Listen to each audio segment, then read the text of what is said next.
तो नमस्कार, आप सभी का स्वागत आपके अपनी YouTube channel RNS education news में। दोस्तों, इस वीडियो में बात करने वाले हैं राजस्थान चिकित्सा विभाग फार्मासिस्ट नर्सिंग ऑफिसर भर्ती एक फॉर्म भरने में समस्या आ रही है और काफ़ी सारे बच्चों का कन्फ्यूजन भी है भाई। ये बिल्कुल सही बात है। तो इसकी जानकारी क्या है और मेरे द्वारा आप लोगों को क्या सजेशन है वो मैं बताना चाह रहा हूँ। तो पूरा वीडियो ज़रूर देखें, आपको अच्छा लगे तो इसे शेयर कर दीजिएगा सबके पास। और क्या है पूरी खबर और समस्या इसमें क्या है। सबसे पहले ये खबर आप लोगों ने पढ़ी ली होगी, नर्सिंग ऑफिसर फार्मासिस्ट भर्ती हाँ ना के लिए सीएमएचओ के चक्कर काट रहे छात्र। ठीक है, सॉफ्टवेयर के अनुभव प्रमाण पत्र के कॉलम में लिखी भाषा में गड़बड़ी से भ्रमित हो रहे छात्र। अब ये तो देखिए, जिस तरीके से मैं पहले से कहता रहा हूँ कि चिकित्सा से लापरवाह विभाग मैंने नहीं देखा है अपने जीवन में। 6 साल का ये यूट्यूब का कैरियर समझिए, आप एजुकेशन लाइन को समझिए, तो मैंने पहली बार ऐसा देख रहा हूँ कि इस तरीके की चीज़ें की जा रही हैं। सॉफ्टवेयर को अच्छे से नहीं बनाया गया, बहुत सारी चीज़ें उसमें छोड़ी गई।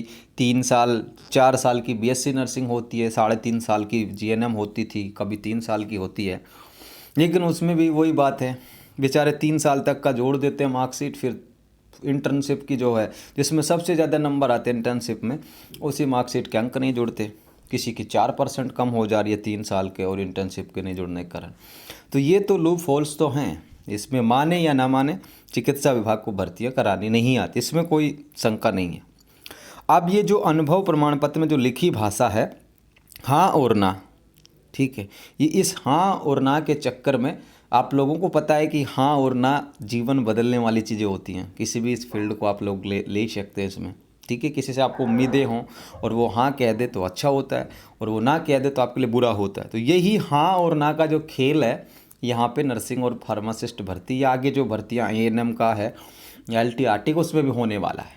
ठीक है, तो ये हाँ ना क्या है, क्योंकि दोस्तों जो आप लोगों का एक्सपीरियंस का जो 8 नंबर पॉइंट है कि क्या आपने कोविड काल में इतने इतने तारीख से इतने तारीख तक काम किया, हाँ करते तो फिर मांगेगा तुमसे पोस्टिंग ऑर्डर। ठीक है, तो एक और यहाँ पर देखिए, सिफू की तरफ से पहले नर्सिंग ऑफिसर भर्ती कराई, मतलब फॉर्म भराए गए थे, उसमें से 1 लाख फॉर्म आए थे। नर्सिंग ऑफिसर के 75,000 और फार्मासिस्ट के 25,000।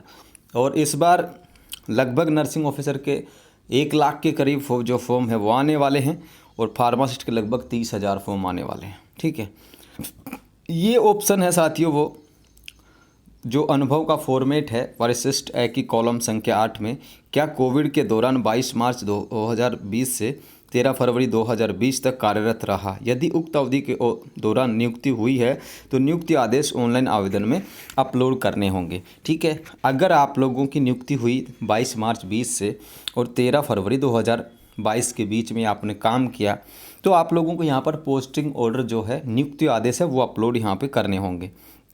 ठीक है दोस्तों, लेकिन समस्या क्या है यहाँ पर कि जो कोविड में नियुक्त हुआ उसके लिए तो इसमें हाँ करना ही पड़ेगा, ऑब्वियसली करना पड़ेगा, क्योंकि 15 अंकों का बेनिफिट तभी मिलेगा। लेकिन जो कोविड से पहले सेवाएं दे रहे थे, ठीक है, या फिर कोरोना में भी किया और उसके बाद उन्होंने जैसे ये आप लोगों की है, ये 13 फरवरी 2022 के बाद कोई यूटीपी में लग गया, अब उसकी जान को भी क्लेश हो गया कि वो हाँ कर दे तो फिर बाद के जो अनुभव है उसका क्या हो। तो ये पूरी कहानी ये है कि कॉलम में हाँ लिखने पर कोरोना के समय का नियुक्ति पत्र अपलोड करना पड़ चुका, लेकिन जो अभ्यर्थी कोरोना के पहले से काम कर अभी भी सेवाएं दे रहे हैं, यदि वे नियुक्ति पत्र में हाँ लाएंगे तो ये बड़ा सवाल, उनकी नियुक्ति तो पहले से है। ठीक है, तो नियुक्ति पत्र यानी कि पोस्टिंग ऑर्डर लाने के लिए समस्याएँ पैदा कर रहे हैं लोग। इस मामले पर एक्सपर्ट्स का क्या कहना है ये देखिए।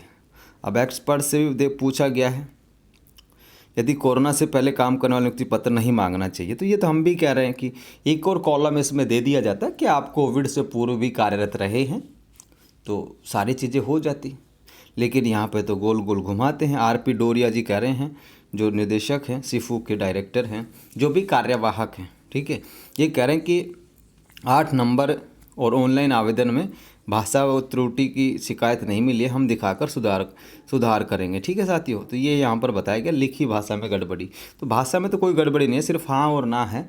हाँ करते हो तो पोस्टिंग ऑर्डर मांगेगा, ना करते हो तो पोस्टिंग ऑर्डर नहीं मांगेगा। मेरा सजेशन ये है, अब इसमें वो मैं बता देता हूँ आप लोगों को, ये वाला है साथियों।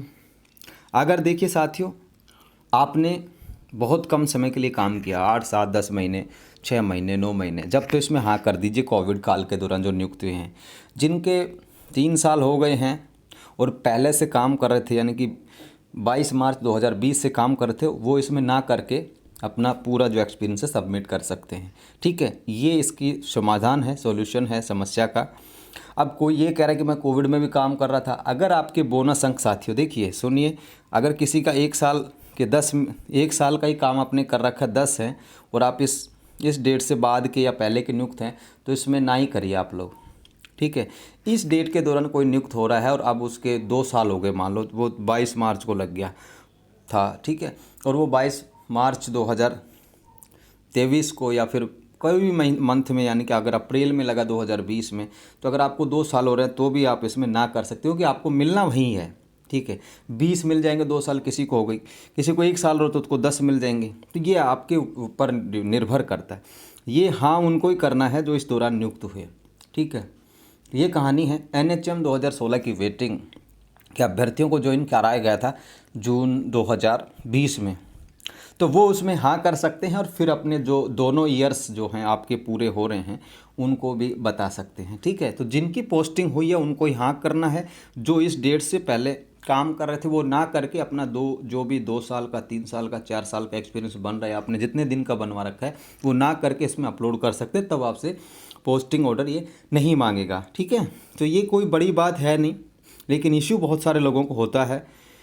और ये पूरी कहानी है साथियों। फ़िलहाल इस वीडियो में इतना ही, कोई भी पैनिक ना हो भाई। ठीक है, ये तो ऐसे ही चलते रहते हैं, फॉर्म भरने में समस्या आती है। अगर यही भर्ती हर साल आती रहे तो सबको रूटीन में चीज़ें पता चलती रहे, लेकिन 5-5 साल भर्ती आती है, ऐसे चिकित्सा विभाग के बच्चे समझते नहीं हैं, तो कहानी वही हो जाती है कि भाई पढ़े लिखे को हम फिर से ABCD पढ़ा रहे होते हैं, तो वो तो समझ में नहीं आएंगी कि क्या है। ठीक है, काफ़ी सारे लोग ऐसे भी हैं जो बहुत अनुभव भी रखते हैं नर्सिंग के, वो बहुत ज़्यादा चतुराईपूर्ण मतलब चीज़ें करते हैं। अब तो कई तो ऐसे लोग हैं कि साहब मतलब ये जैसे ये अनुभव में छोटा ऊ आ गया, ठीक है, और उनके नाम में बड़ा ऊ हो गया, ठीक है, डबल ओ हो गया, तो उनको लेकर के इश्यू कर रहे हैं कि कहीं नौकरी से ना हटा दे सरकार, कहीं ये ना हो जाए। भाई छोटी मोटी मिस्टेक्स चलेंगी, सबसे ज़रूरी है कास्ट, सबसे ज़रूरी है आप लोगों की जो डिटेल्स हैं किसकी, नर्सिंग की, registration number, date of birth वगैरह ये सही हो। ठीक है, बाकी सारी चीज़ें एक्सेप्टेबल हैं, सबका इलाज है। लेकिन अगर आपने परसेंटेज गलत किया, कोई तुमने कारस्तानी की, ठीक है, फर्जी प्रमाण पत्र लगाए, तो उनका तो बचाव कोई है नहीं।